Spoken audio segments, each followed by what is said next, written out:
Australia is setting off another flurry of diplomatic activity in the Pacific. From Japan to the Solomon Islands, Canberra is seeking to shore up ties with close allies.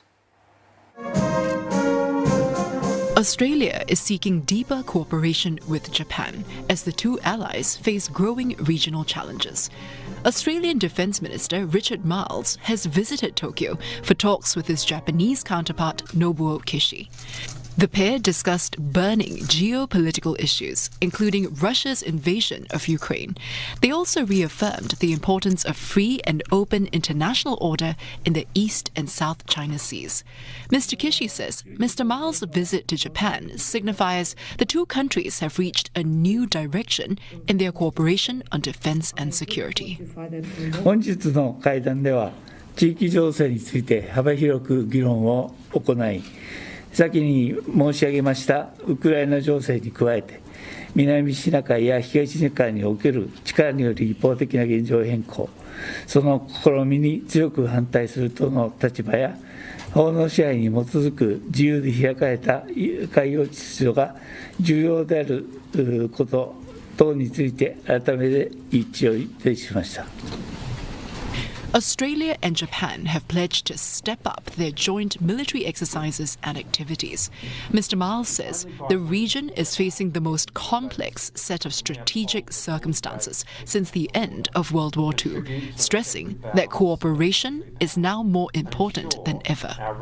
Only by working together in the Indo-Pacific can we uphold the rules-based international order, contribute to an effective balance of military power, and ensure our region remains stable, peaceful and prosperous. And that's why Australia and Japan are deepening our defence cooperation. At the same time, Australia is launching a fresh diplomatic push on Pacific nations, with Foreign Minister Penny Wong visiting the region this week, her third time in a month. She'll be meeting the Solomon Islands Prime Minister Manasseh Sogavare, and they'll be discussing ways to deepen cooperation from shared security interests to climate change. A key sticking point is the Solomon Islands' new security pact with China. The agreement's taken the nation's allies by surprise, with many Western countries fearing Beijing authorities have plans to set up a military base in the region. And Danielle Robertson joins us live from Sydney. Danielle, as we just heard my colleague mention, that security pact between China and the Solomon Islands, that's already a done deal. What is Canberra hoping to achieve with Penny Wong's visit this week?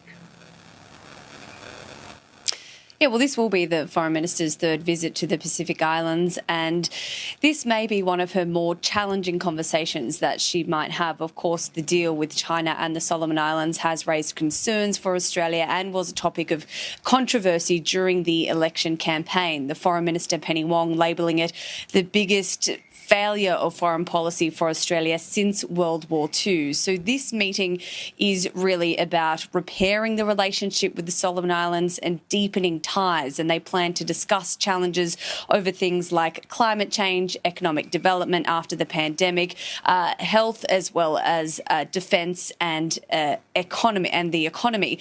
This is really about ensuring that the Solomon Islands keeps Australia as a partner of choice, and of course this is really important and crucial for Australia, particularly considering there are concerns that China now may be able to set up a military base in the Solomon Islands after this pact was signed.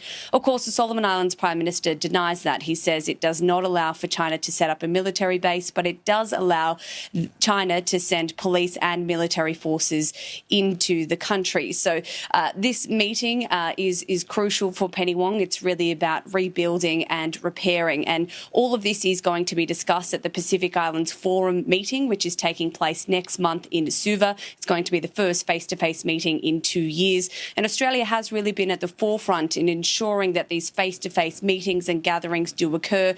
And this is really going to be about unity between the Pacific Islands leaders, and that is in the interest of Australia moving forward.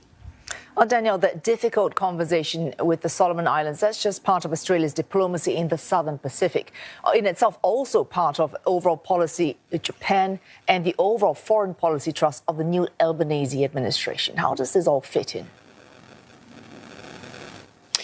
Yeah, I mean, this is all linked. Labor has pledged hundreds of millions of dollars to the Pacific Islands, and they say that that is going to help redevelop after the pandemic. It's going to boost things like health, education, the economy, and improve things like defence. That was all part of their election strategy. Of course, Japan has also been at the forefront of the Australian government's foreign policy as well. Again, as you heard there, Australia's Defence Minister meeting with his Japanese counterpart in Tokyo today for bilateral talks where they discussed increasing defence training exercises. Earlier this year, Australia and Japan also signed a reciprocal access agreement, which was really setting up a defence framework. And the meeting today was also about setting up an agenda on how to push that framework forward and what it means for the future. Of course, Japan and the Pacific Islands really at the forefront of foreign policy for the Labor government. And this all really does come at a crucial time, particularly considering Russia's invasion of Ukraine has